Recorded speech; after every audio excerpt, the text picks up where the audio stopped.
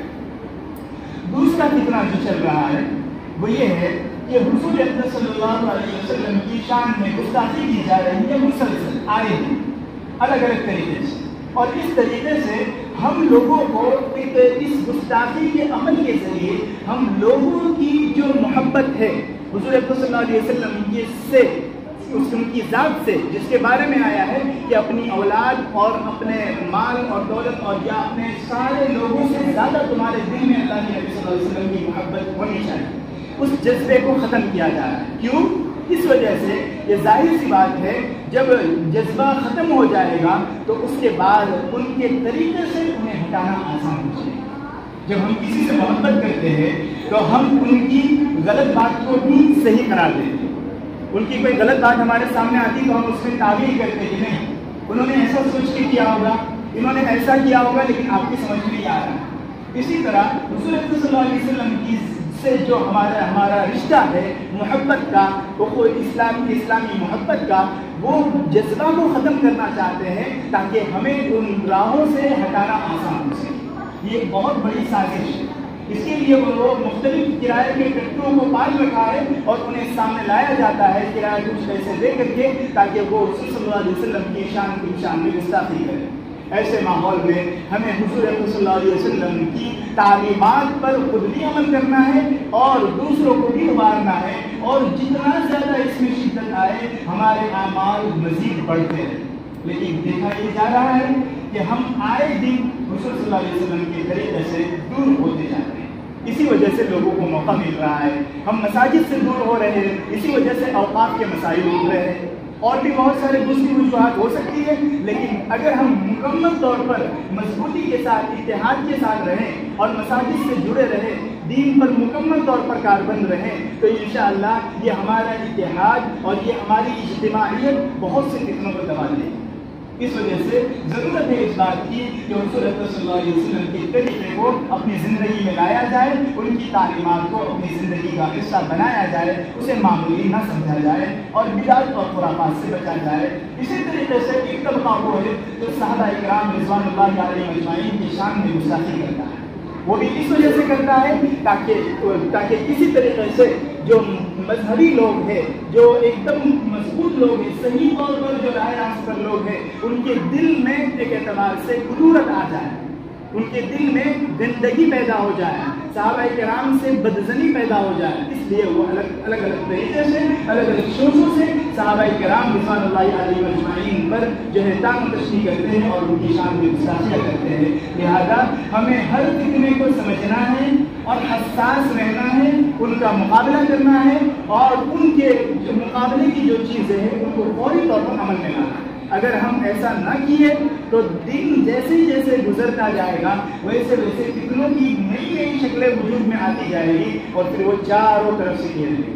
پھر ایک وقت ایسا آئے گا کہ ہم اس میں سے نکلنا چاہیں گے تو نکلنے کے لیے ہمیں الگ الگ سہاروں کی ضرورت پڑے گی۔ سہارا لے کر اٹھیں گے پھر واپس بیٹھ جائیں گے، پھر سہارا لے کر اٹھیں گے پھر بیٹھ جائیں گے۔ اس طریقے سے ہمارے لیے بہت دشوار، اس لیے جتنا جلدی ممکن ہو سکے ہم جہاں تک جا چکے لیکن اب واپسی کا راستہ اختیار کرنا ہے، ورنہ منزل جتنی دور ہوگی اتنا زیادہ ہمیں آنے میں، واپس آنے میں، دین اسلام کی طرف آنے میں اور اسلام سے جڑنے میں، اللہ کے احکام پر نبی صلی اللہ علیہ وسلم کے طریقے کے مطابق چلنے میں مزید دشواریاں بڑھتے جائیں گی۔ یہ دو فتنے بتائے۔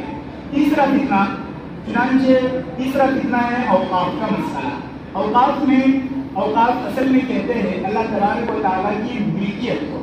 بندے کے پاس جتنے مال ہے، جتنا بھی مال ہے وہ سب اللہ تعالیٰ کا دیا ہوا، اللہ تعالیٰ کی دی ہوئی امانت ہے۔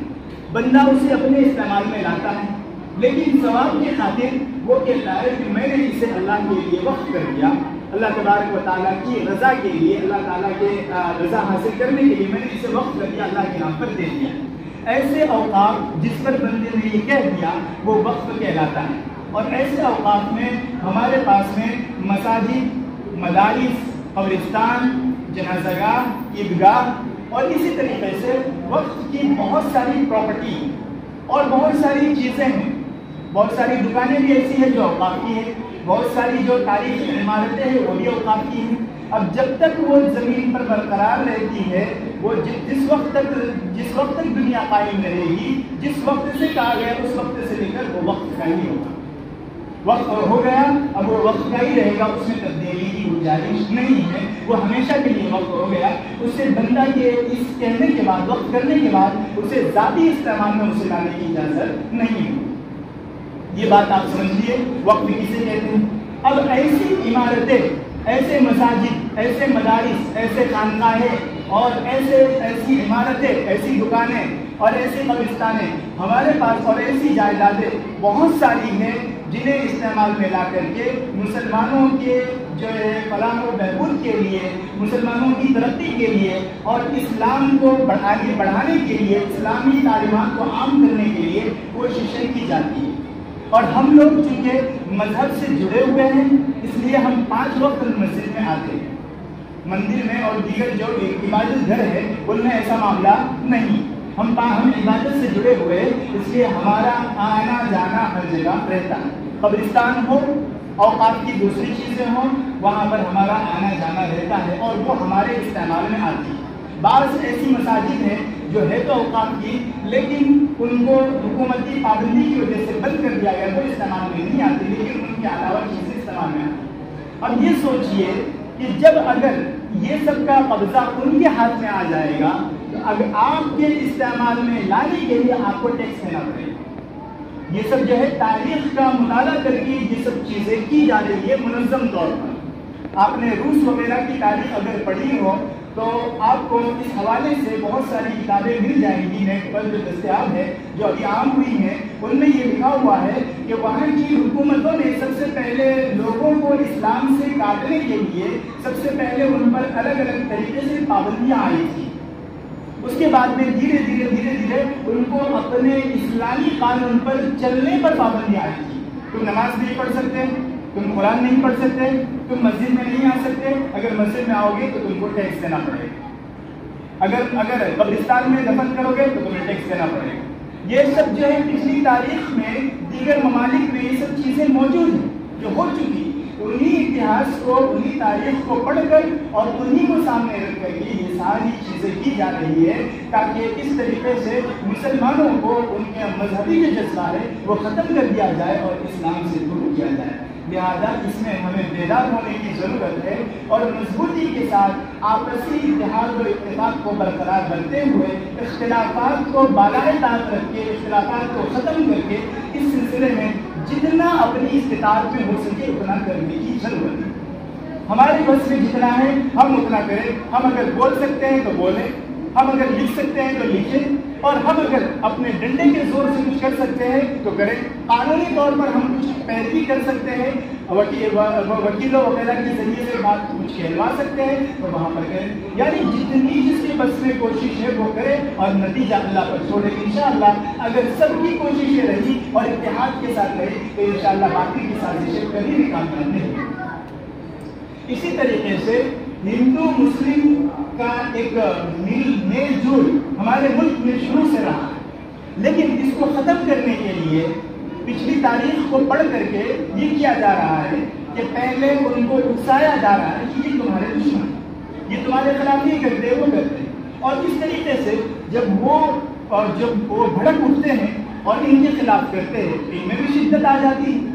اسی طریقے سے ایک دوسرے کو لڑا کر کے اس طرح جو ہے ماحول بنایا جا رہا ہے کہ یہ لوگ آپس میں ایک دوسرے سے الجھے رہے اور ہماری جو منصوبہ ہے، ہماری جو سازشیں ہیں وہ پردے کے پیچھے سے ہوتی چلی جائے اور پوری ہوتی چلی جائے۔ اور اس سازش کے تحت لوگوں کو تقسیم کر کے، لوگوں کو الگ الگ برادریوں میں، لوگوں کو الگ الگ فرقوں میں اور ہندو مسلم میں اور سکھ عیسائی میں تقسیم کر کے یہ کیا جا رہا ہے کہ دجالی سازشوں کو آگے عام کیا جا رہا ہے۔ دجالی سازشیں کیا ہیں؟ دجالی سازشیں یہ ہیں کہ ایک مشن ہے جس کے تحت پوری دنیا میں کام ہو رہا ہے۔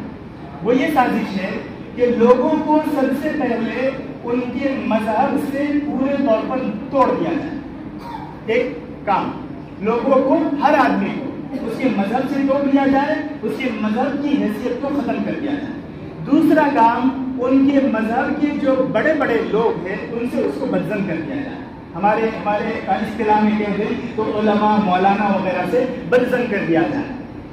دو ہوا، ایک تو ہوا کہ ان کو ان کے مذہب سے توڑ دیا جائے، دوسرا ان کے مذہبی لوگوں سے بدزن کر دیا جائے، تیسرا ان کی کتابوں میں اس طریقے سے تبدیلی کر کے پیش کیا جائے کہ انہیں لگے کہ یہ کتاب تبدیل ہو گئی، یہ کتاب تبدیل ہو گئی ہے، یا فلاں یہ کتاب میں غلط چیزیں لکھی ہوئی ہے، یہ فلاں مسلک کے لوگوں نے لکھا ہے اس لیے یہ غلط ہے، یہ فلاں، حالانکہ قرآن کی تفسیر اور قرآن کے جو پیغام ہے وہ جو لکھا ہوا ہے، وہ جو محفوظ ہے اس میں تبدیلی کوئی کہیں پر نہیں ہوتی، چاہے مسلک بندے ذرا سا اختلاف ہوتا ہے ورنہ عام طور پر تبدیلی نہیں ہوتی، لیکن اس طریقے سے لوگوں کو الجھایا جا رہا ہے کہ فلاں کتاب غلط ہے، یہ کتاب غلط، اس طریقے سے کتابوں سے توڑا جا رہا ہے۔ ظاہر سی بات ہے جب ہم مذہب سے دور ہو جائیں گے تو ہمارے دین سے جو ہمارا جذبہ ملا ہوا ہے وہ ختم ہو جائے گا، مضبوطی ختم ہو جائے گی۔ جب علماء سے کٹ جائیں گے تو ہم اپنے عقل سے سوچیں گے، اور جب کتابوں سے کٹ جائیں گے تو ہم اپنے خالص عقل سے سوچیں گے، کتابوں کا بھی سہارا نہیں لیں گے۔ یہ تین چیزیں ہو گئی۔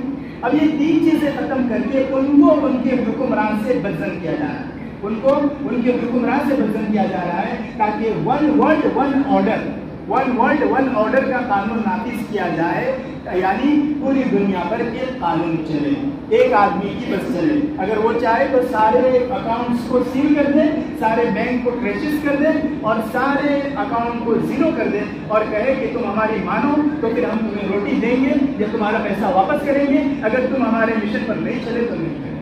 اس طریقے سے پورا کھیل ہو رہا ہے اور یہ پورا پلیٹ فارم دجال کے لیے تیار کیا جا رہا ہے اور اسی کے لیے کوششیں کی جا رہی ہے۔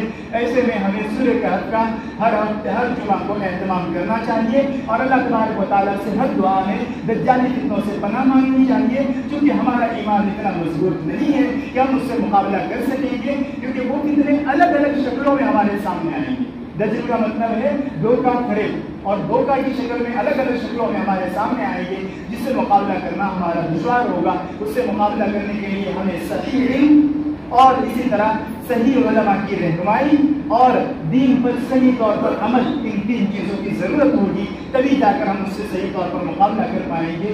اس وجہ سے ہمیں اس طرح کی چیزوں سے بچنے کی ضرورت ہے اور ہمیں اپنی فکر کرنے کی ضرورت ہے۔ وہ کچھ برائیاں ہیں جو ہم میں عام ہو چکی ہے، اس تعلق سے فکر کرنے کی ضرورت ہے۔ وہ مختصر سے اجمالی طور پر میں بتا کر کے اپنی بات ختم کروں گا۔ ہم میں سے ہر ایک فرد کے بارے میں اپنے بارے میں پوچھو، ہمارے بارے میں پوچھو گی، مجھ سے یہ نہیں پوچھو گی کہ فلاں شخص کیا کر رہا ہے۔ اس لیے ہم میں سے ہر شخص کو اپنی اپنی فکر کرنے کی ضرورت ہے کہ ہماری زندگی صحیح رخ پر چل رہی ہے یا نہیں چل رہی۔ رات میں سونے سے پہلے ہم اپنے پورے دن کا جائزہ لیں کہ ہماری زندگی کا پورا دن 24 گھنٹہ جو گزرا اللہ کی نافرمانی میں تو نہیں گزرا، اگر گزرا ہے تو اللہ سے توبہ کر کے استغفار کرے اور اللہ سے معافی مانگے اور عہد کرے کہ یا اللہ ہم سے گناہ غلطی ہو گئی، اس کی وجہ سے ہماری نیکی کی توفیق سلب نہ کیجیے، ہمیں نیکی سے محروم نہ کیجیے اور ہمیں معاف کر دیجیے۔ اس کے بعد اس طرح محاسبہ کرتے رہے روزانہ سونے سے پہلے اور اپنی فکر کریں۔ دوسری چیز دین کی فکر کریں۔ دنیا کی فکر کو اللہ تعالیٰ نے ہر ایک کی روزی کا ذمہ لیا ہے۔ وما فی دابۃ الا علی اللہ رزقھا، زمین پر رہنے والی جتنی چیزیں ہیں سب کو روزی دینا اللہ تبارک و تعالیٰ کے بس میں ہے، اللہ تعالیٰ دیتا ہے، لیکن ہمیں اسباب اختیار کرنے کا حکم دیا گیا ہے۔ اس لیے ہم دین کی فکر کریں اور دین کی شریعت کے دائرے میں رہ کر اسباب اختیار کریں۔ نماز کی پابندی کریں، اسی طرح جھوٹ بولنے اور غیبت کرنے سے اعتراض کریں اور لغو و لعب سے بچیں۔ لغو و لعب میں بلا وجہ کھیل کود، اسی طریقے سے جو ناجائز کھیل کود ہے وہ شامل ہے، موبائل میں گیم کھیلنا شامل ہے، اسی طرح موبائل میں غلط چیزیں دیکھنا شامل ہے اور موبائل کا غلط استعمال شامل ہے، وقت کا ضیاع شامل ہے۔ فضول خرچی سے بچیں، بہتان اور الزام تراشی سے بچیں۔ اسی طریقے سے موبائل میں مصروف نہ رہیں۔ ہماری زندگی ایک بہت قیمتی ہے، ہم مسلمان ہیں، ہمارے پاس ایمان ہے، لہٰذا ہم بہت قیمتی انسان ہیں۔ ہم اپنی قیمت کو سمجھیں اور اپنے اوقات کو کام میں لائیں، اپنے اوقات کو کام میں لائیں، دینی اعتبار سے بھی کام میں لائیں اور دنیاوی اعتبار سے بھی کام میں لائیں، تاکہ ہم دونوں اعتبار سے مضبوطی سے چل سکیں۔ اسباب اختیار سے بچیں، اسباب ارتداد سے بچیں، یعنی جو چیزیں مرتد ہونے کا سبب بنتی ہے، ایمان سے نکل جانے کا سبب بنتی ہے، علماء سے پوچھیں اور اس کے بعد ان سے بچیں۔ اسی طریقے سے گالی لڑائی جھگڑا سے بچیں اور حرام کمائی سے بالکل پورے طور پر بچیں۔ آج کل جو ہے الگ الگ شیئر مارکیٹس اور الگ الگ بٹ کوائن اور دوسری جو ڈیجیٹل کرنسی اور دوسرے پلیٹ فارم کے ذریعے سے لاک ڈاؤن کے بعد سے ہمارے درمیان سود کی ایسی شکلیں آ چکی ہے کہ یہ پتہ کرنا مشکل ہوتا ہے کہ یہ سود کا ہے یا صحیح، یہ مشتبہ مال ہے یا حلال مال ہے۔ اس وجہ سے حرام مال سے بھی بچیں اور مشتبہ مال سے بھی بچیں، جس کے بارے میں شک شبہ ہو اسے چھوڑ دیں۔ اگر ہماری کمائی حلال ہوگی، ہمارا لقمہ حلال ہوگا تو ہمیں توفیق بھی صحیح ہوگی اور اللہ تبارک و تعالیٰ کی ہم کی عبادت بھی قبول ہوگی۔ اسی طرح مشتبہ مال سے بھی بچیں، اسی طرح حقوق کے دوسروں کے حقوق وغیرہ کے تعلق سے بھی بچیں، جن کے حقوق ہمارے ذمے ہیں انہیں ادا کریں۔ اور اسی طریقے سے قربانی، زکوٰۃ اور حج اگر ہم پر واجب ہے تو اسے ادا کرنے کی کوشش کریں۔ اللہ تبارک و تعالیٰ سے دعا ہے کہ اللہ تعالیٰ ہمیں حقوق العباد کے ساتھ ساتھ حقوق اللہ کی ادائیگی کی فکر کرنے کی توفیق عطا فرمائے اور ہمارے ایمان کو صحیح سلامت رکھے اور اوقات کی جتنی جائیداد ہے ان تمام کو محفوظ رکھے، باطل سازشوں کو ناکام کرے اور ہم سب میں سے ہر ایک کو دین سے مضبوطی کے ساتھ رشتہ قائم رکھنے کی توفیق عطا فرمائے۔ ہم میں سے ہر ایک کو حسن خاتمہ کی دولت سے مالا مال فرمائے، اپنی رضا اور محبت نصیب فرمائے۔ آمین۔ وآخر دعوانا الحمد للہ۔